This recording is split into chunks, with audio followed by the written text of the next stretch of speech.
Oke, nah kita akan membahas buku yang pertama tadi, macam-macam kelainan pada mata. Oke, yang pertama kelainan di penglihatan itu ada miopia atau lampu jauh. Ya. Aku mau baca. Oke, boleh dulu dibaca pengertian dari miopia? Miopia lampu jauh, mata sulit melihat benda yang jauh.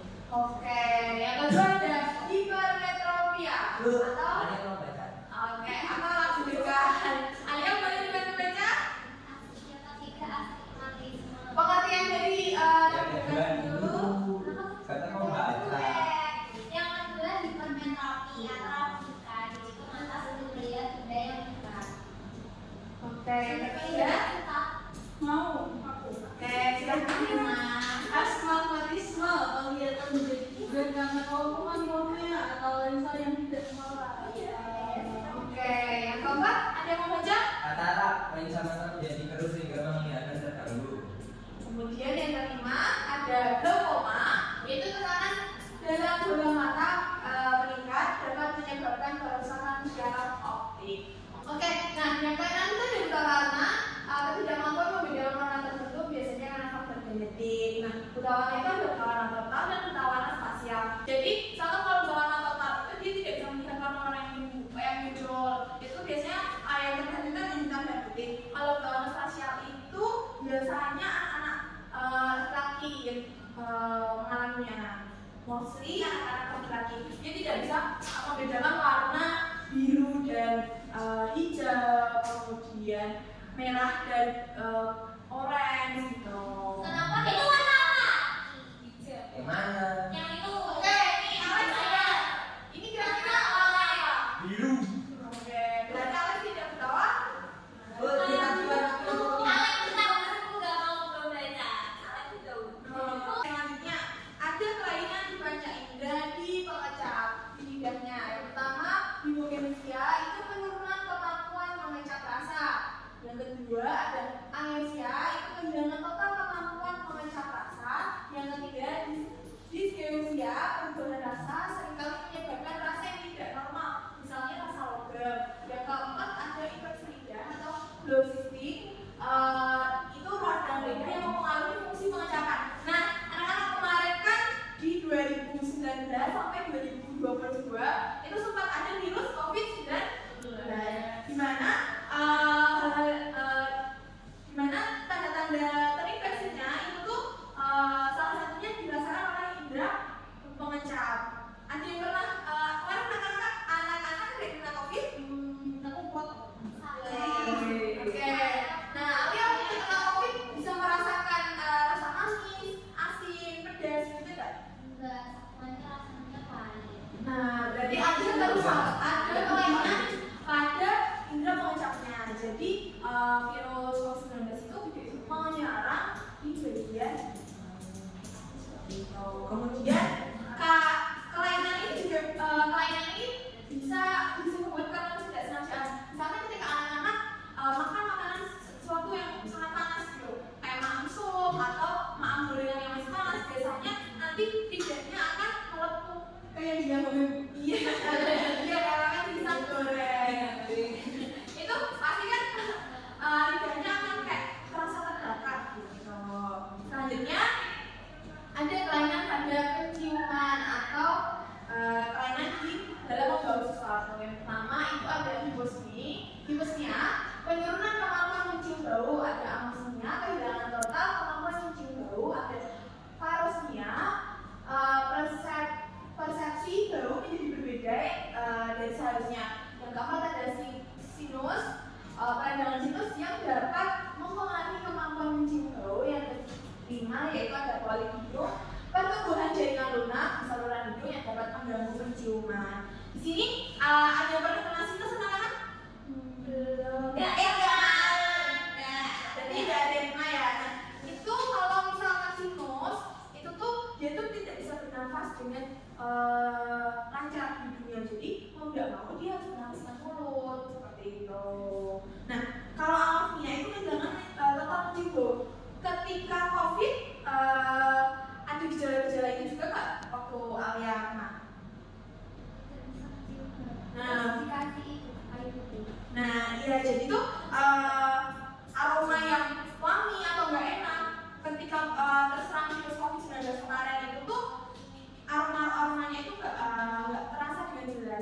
itu. Atau yang pertama itu ada kelainan yang hiposnia atau penurunan kemampuan mencium bau. Misalkan dia tidak bisa mencium bau wangi dengan jelas seperti itu, atau bau yang tidak enak dengan jelas. Kemudian yang harusnya itu persepsi bau jadi berbeda.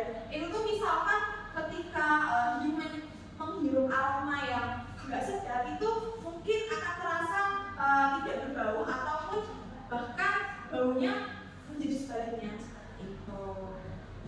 Kemudian ada kelainan pada indera peraba di kulit. Yang pertama ada neuropati, kerusakan syaraf yang menyebabkan hilangnya sensasi raba. Yang kedua ada hipersensitivitas, yaitu kulit menjadi sangat sensitif terhadap rangsangan. Yang ketiga anestesia, kehilangan total sensasi peraba di area tertentu. Yang keempat itu ada parestesia, itu sensasi abnormal seperti kesemutan atau rasa terbakar tanpa rangsangan. Anak-anak ada yang pernah kesemutan tangan atau kakinya?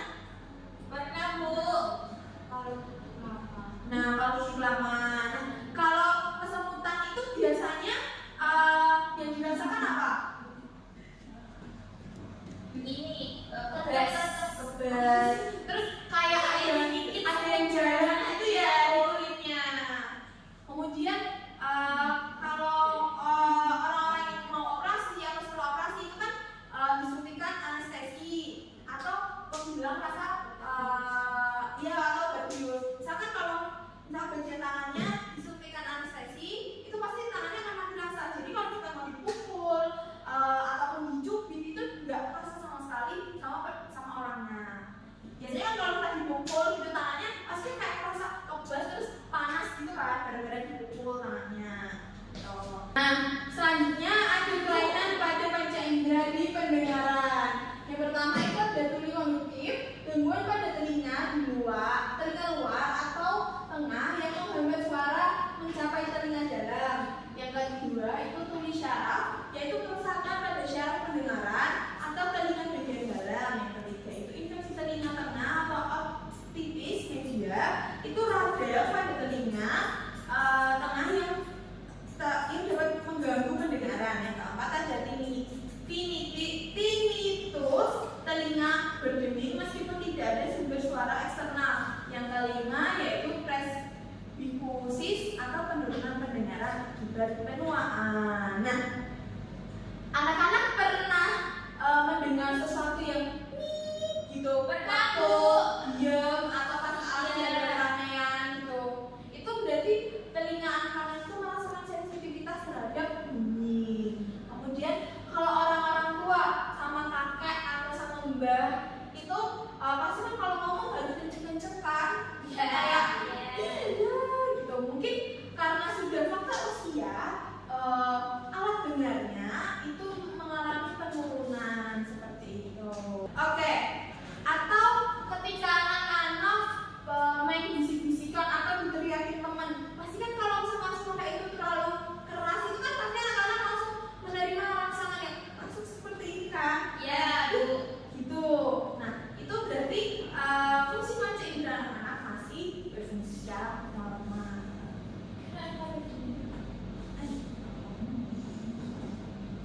Oke, nah kali ini kita main spinner.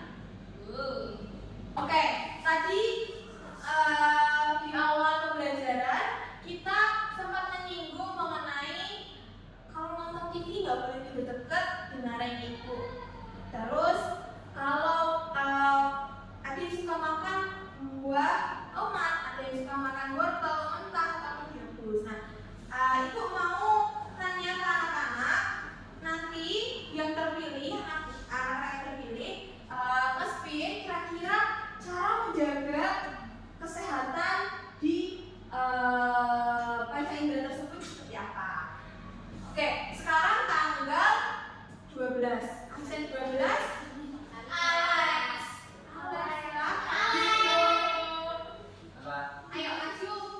Klik spinnya nanti sebutin cara menjaga kesehatan di indera tersebut.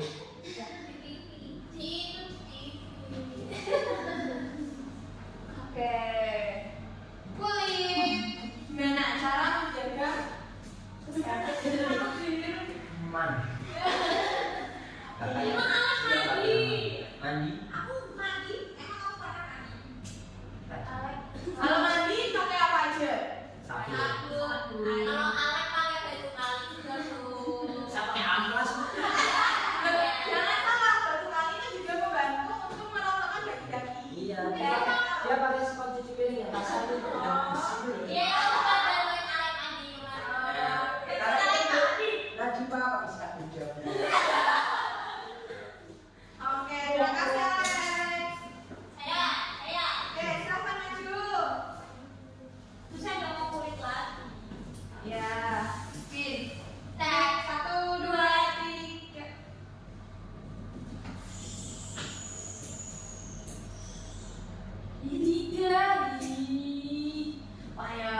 Iya, betul. Nah, untuk silakan duduk. Oke, Bu. Satu lagi, ada yang mau masuk? Alia. Oke. Satu, dua, tiga. Mata. Kok sama? Telinga. Harus langsung membersihkan telinga. Tidak boleh memakai efek keras keras. Oh, rajin untuk membersihkan THT setiap 3 bulan sekali. Iya. Oke, benar sekali. Kita kasih tepuk tangan buat Alex, Nindi, dan Alia. Oke, kita lanjut.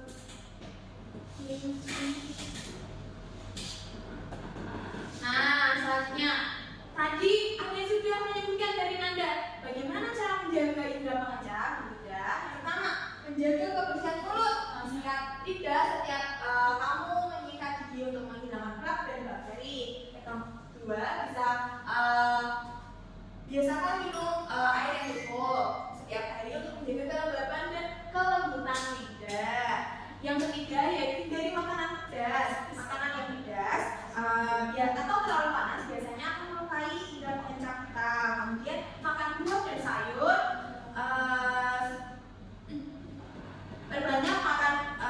Perbanyak konsumsi buah dan sayur segar yang bernutrisi tinggi. Selanjutnya ada bagaimana menjaga indera penciuman. Tadi kan belum disebutkan. Yang pertama yaitu hindari menghirup bahan kimia berbahaya. Yang kedua, membersihkan hidung secara teratur. Nah, mungkin satu tips lagi ketika anak-anak berpergian jauh, naik motor atau naik transportasi umum, bisa menggunakan masker. Dia tidak mencium aroma-aroma yang tidak begitu sedap atau mungkin debu-debu di jalan yang masuk ke hidung. pakai masker biar Itu boleh kan menutup hidung dan mulut seperti itu. Kalau ngelem itu Kalau ngelem itu nggak boleh karena itu termasuk dari bahan-bahan kimia yang nanti akan mengganggu sistem syaraf kita. Kemudian ada menjaga indera pendengaran. Yang pertama yaitu hindari memasukkan air atau kotoran ke dalam telinga.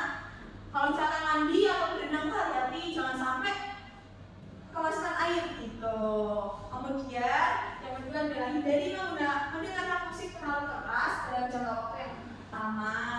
Itu bisa menggunakan earphone atau headphone ataupun mendengarkan musik secara langsung menggunakan sound itu sebisa mungkin jangan terlalu tinggi volumenya. Kemudian membersihkan telinga secara rutin kan dokter telinga. Betul kata Alia tadi, minimal 3 bulan sekali seperti itu. Nah, kalau untuk menjaga indera penglihatan seperti apa, Bu?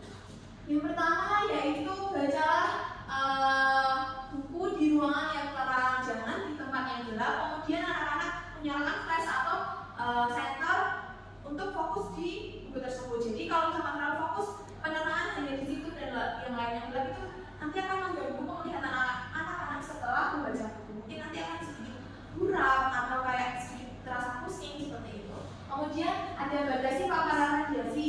kamu udah makan itu? Kamu masih makan juga? Masih? Enggak. Yang kedua, batasi paparan radiasi pada mata dengan mengurangi nonton HP, TV, dan terpapar matahari secara langsung dan terus-menerus. Aturlah jarak mata dengan buku yang atau objek yang akan dibaca. Yang kemudian jangan membaca sambil tidur. Sama juga jangan menonton TV sambil tiduran atau duduk yang dengan jarak yang dekat. Kemudian ada cara menjaga indera peraba yaitu cuci tangan. Jangan mencuci tangan terlalu sering karena nanti sabun itu kan efeknya tidak begitu bagus buat kulit ya. Kemudian mandi juga anjurannya maksimal 2 kali sehari atau tergantung kondisi cuaca di lingkungan tersebut. Selanjutnya menjaga kebersihan badan dengan mandi dan yang paling penting ini karena sekarang lagi panas banget, jadi menggunakan lotion atau sunscreen untuk menjaga kelembaban dan warna kulit. Kita executing terlebih dahulu. Ini instruksinya ada di short, tolong anak-anak diperhatikan ya.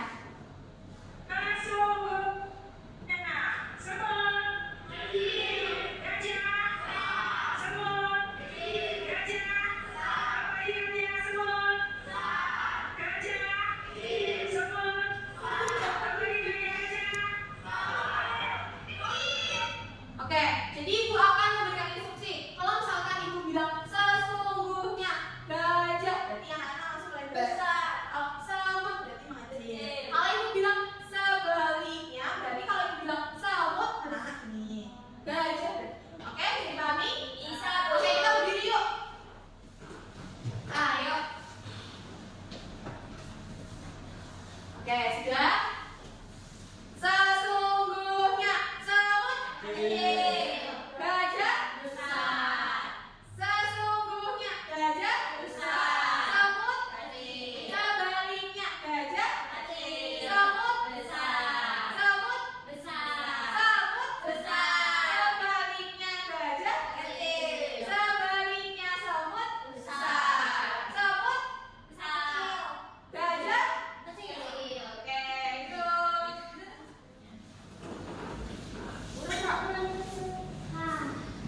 Oke, sekarang dilanjut untuk LKPD.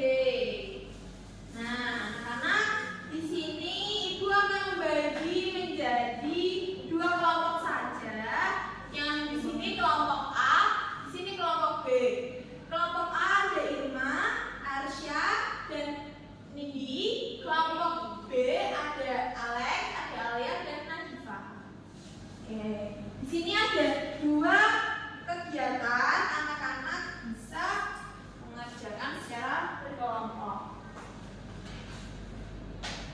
Nah, di kegiatan 1, kelompok B bisa bantu Ibu membacakan instruksinya? Diskusikan tentang tahu dan diskusikan macam-macam lainnya yang bisa muncul dari beberapa baca indera di bawah, lalu tuliskan di kolom. Oke, selanjutnya di kegiatan 2, kelompok A bisa membantu membacakan instruksinya. Bacalah cerita di bawah ini dan lengkapilah bagian yang kosong dengan kata yang sesuai. Oke, bisa? Bisa. Oke. Ramato, Oke, kelompok B ada kesulitan. Enggak bisa. Oke, bisa ya? Bisa Bu. Oke. Oke, kelompok A ada kesulitan. Oke.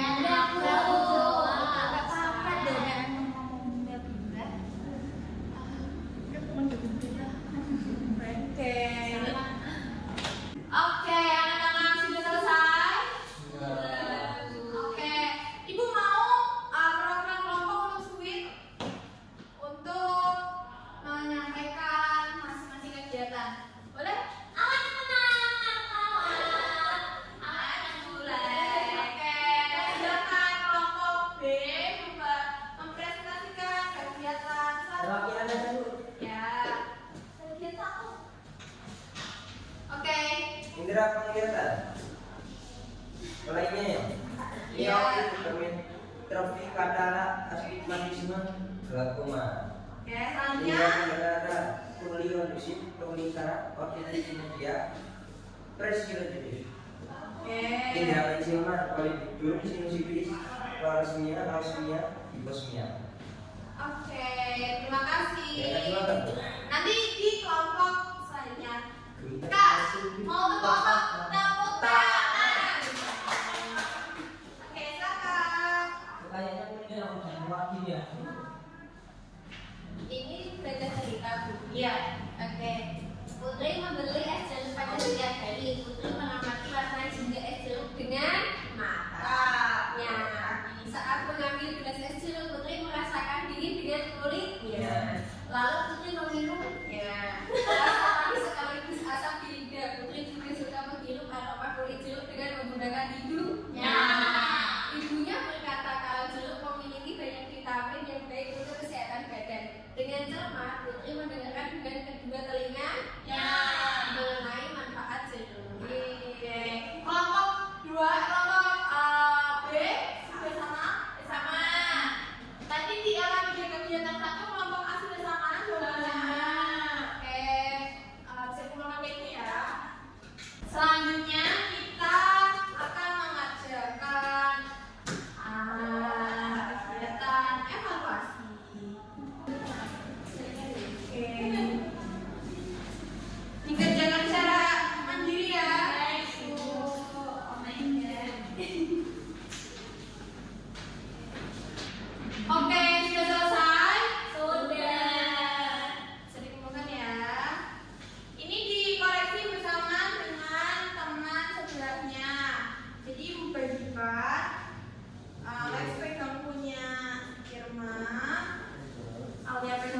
Arsya. Saya mau punya lab biar sama semua. Teman-teman, anak-anak bisa dikoreksi ya biar teman-temannya. Ibu satu. Mama Oh, dikali 10. Nah, ini yang enggak sesuai dengan KKTP tadi mengerjakan soal remedial dan yang sudah lanjut mengerjakan soal pengayaan.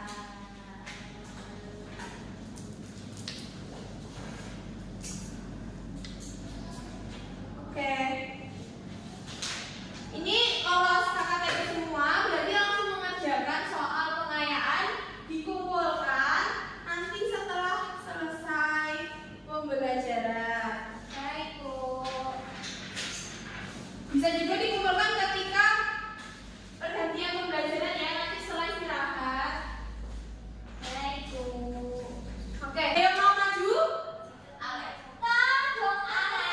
Boleh, Ale. Teh.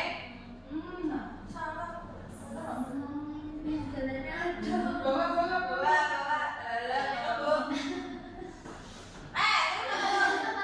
Yeay. Oke, selanjutnya.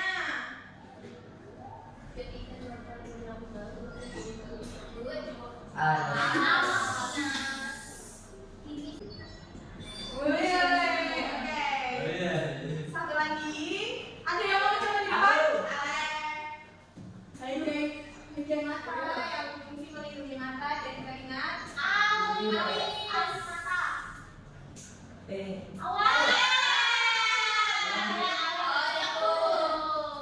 Biar kalian teriak.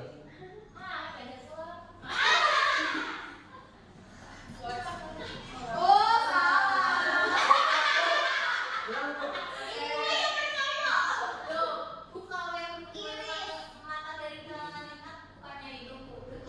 Kalau kamu nanya,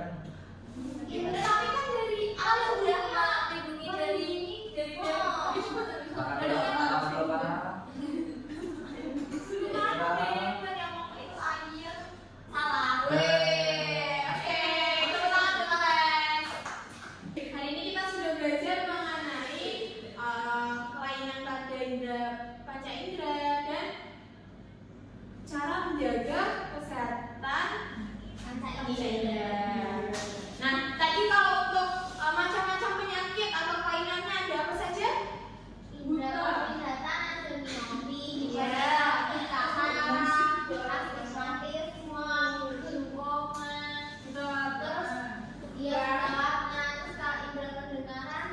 Tuli, Iya, terus kalau yang apa penciuman, dia itu ada polihidrus. Oke. Sudah ya. Jadi kalau untuk cara menjaganya dengan Makan makanan yang sehat seperti sayur dan buah. ya. Kemudian kalau untuk cara menjaga kesehatan kulit mandi, menggunakan lotion. Kalau untuk kesehatan mata Jangan makan wortel. Jangan sangat tinggi intensitas. betul. Gunakan tempat yang terang. Betul. Untuk pembelajaran hari ini apakah anak-anak merasa senang? Senang. Coba kasih nilai dari 1 sampai 10 pembelajaran hari ini ada di angka 11. Oke, 111. Oke. Nah, sebelum Ibu tutup, ada yang mau memimpin doa? Dicoba dulu siapa enggak berdoa selesai. Oke, sekian pembelajaran hari ini. Apabila anak-anak mendapat pengetahuan baru, silahkan untuk dibagikan ke teman-teman yang belum hadir dan bisa dicatat di buku anak-anak. Apabila Ibu ada kesalahan,